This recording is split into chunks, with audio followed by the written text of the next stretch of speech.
Hello everyone, কেমন আছো সবাই? আশা করি এই ভিডিওটা তোমরা খুব এনজয় করবে। আমি সাধারণত এত বড় ভিডিও কখনো তৈরি করি না, কিন্তু এই সুন্দর পরিবেশটা তোমাদের ঘুরিয়ে দেখানোর লোভ সামলাতে পারলাম না। তবে আমার মনে হচ্ছে ভিডিওটা তোমরা খুব এনজয় করবে। শ্যাটো ফোর্ট দে লর্ডেস ফ্রান্সের লর্ডেসে অবস্থিত একটি ঐতিহাসিক দুর্গ, আর আজকে এই দুর্গের আদ্যপ্রান্ত ঘুরিয়ে দেখাবো। চলো দেখা যাক। এটি কৌশলগতভাবে লেভেদানের 7টি উপত্যকার প্রবেশপথে স্থাপন করা হয়েছে। 1933 সালে এটি ফরাসি সংস্কৃত মন্ত্রণালয় দ্বারা ঐতিহাসিক স্তম্ভ হিসাবে স্বীকৃতি দান করা হয়েছে। বর্তমানে এটি একটি মিউজিয়াম এবং এর ভিতরে খুব সুন্দর করে ওদের সেই সময় জীবনযাত্রার প্রণালী নিখুঁতভাবে তুলে ধরা হয়েছে।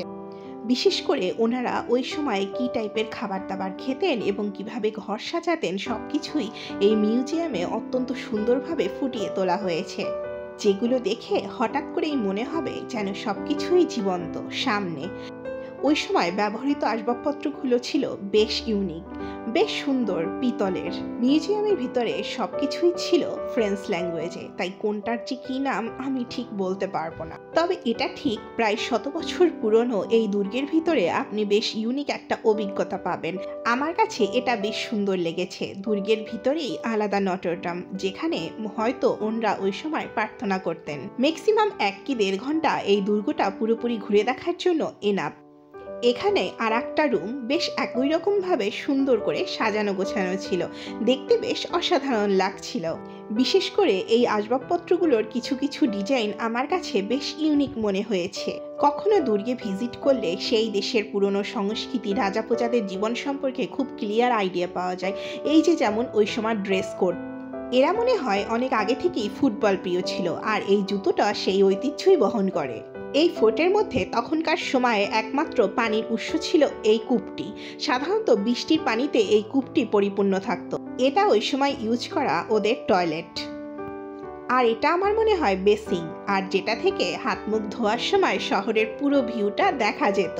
তবে হ্যাঁ, পুরো ফোর্টটা তৈরি করতে পাথর ব্যবহার করা হয়েছে। সিঁড়ি থেকে শুরু করে প্রত্যেকটা করিডোর সবকিছুই পাথরের ইউজ করা।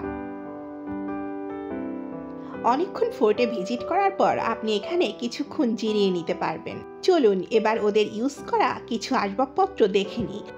এই ডিজাইনগুলো কিন্তু সত্যিই ইউনিক বৈশিষ্ট্য বহন করে। প্রত্যেকটা ডিজাইন প্রত্যেকটার থেকে টোটালি আলাদা। প্লেটগুলোতে খুব সুন্দর করে পেইন্টিং করা হয়েছে। ওদের ম্যাক্সিমাম ইউজেবল জিনিসগুলো কাঠের তৈরি, সেটা বিভিন্ন টাইপের যন্ত্রপাতি থেকে শুরু করে সব কিছু। এই যে সাইকেলটা ওই সময় ইউজ করা হতো, সেটা অবধি কাঠের তৈরি। ওরা বিভিন্ন জিনিস ক্যারি করার জন্য এই টাইপের বেতের তৈরি জিনিসগুলো ইউজ করত। এর 2 সাইডেই বিভিন্ন জিনিস ভরে ঘাড়ে করে ক্যারি করত। এই কাঠের তৈরি বড় বড় জগ, মগ, চামচ, বড় বড় কড়াই, এগুলো কিন্তু বেশ সুন্দর দেখতে।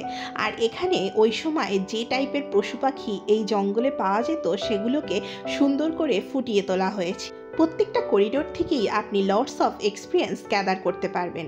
এটা ওই সময় খুব জনপ্রিয় একটা খেলা ছিল। আমি খেলাটার নাম সঠিক জানি না। ওদের লোকাল অস্ত্র হিসাবে সাধারণত এগুলো ইউজ করা হতো। এরপর আমরা খুবই বিস্ময়কর একটা জিনিস দেখব। এই যে এটা দেখতে পাচ্ছেন, এই দাগটা কিন্তু ওখানে ছিল না, শুধুমাত্র ক্যামেরায় এটা ধরা পড়েছে। এর কারণ আমি সঠিক নিজেও জানি না। প্রত্যেকটা করিডোর ভিজিট করতে করতে বেশ অনেকটা সময় পার হয়ে গেল। এটা ওই সময় ব্যবহৃত দূরবীক্ষণ যন্ত্র। এগুলো ওরা সাধারণত বরফে হাঁটার জন্য ইউজ করত।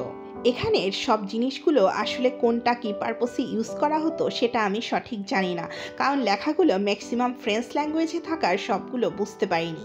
এখানে আর একটা বেশ সুন্দর জিনিস ছিল, সেটা হচ্ছে কাপড় বোনার মেশিন। এরপর দেখলাম সুতো দিয়ে পেঁচানো একটা চরকা।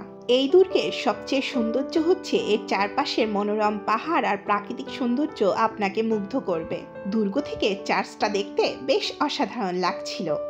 এই পুরনো ঐতিহ্য মনুমেন্টগুলো সবসময় নতুন নতুন এক্সপিরিয়েন্স দেবে আপনাকে। সেদিন খুব বৃষ্টি হচ্ছিল, আবহাওয়াটা ছিল অত্যন্ত সুন্দর। আর বৃষ্টি ভেজা দুর্গের সৌন্দর্য দেখতে একটুও মিস করিনি। চারপাশটা সবুজ আর সবুজ, আর তার মধ্যে এই কাঁটা কোথা থেকে আসলো বলুন তো? যখন শত্রুপক্ষ আক্রমণ করত তখন এই কাঁটা ফেলে গেট বন্ধ করে দেওয়া হতো, আর এখান থেকে গরম তেল বা লেড জাতীয় বস্তু শত্রুপক্ষের গায়ে ঢেলে দেওয়া হতো। ফ্রান্সের লর্ড্রেস সত্যিকার অর্থেই পুণ্যভূমি। প্রতি বছর এখানে প্রচুর পরিমাণে ট্যুরিস্ট এবং তীর্থযাত্রীর সমাগম ঘটে। আমি আমার নেক্সট ভিডিওতে সেই জায়গাগুলো ঘুরে দেখাবো। আর আজকে এই অবধি, এরপর দেখা হবে এর দ্বিতীয় পার্ট নিয়ে, যেখানে আমি দুর্গের ভিতরের বাগানটা ঘুরে দেখাবো। ততক্ষণ অবধি bye bye, have a nice day.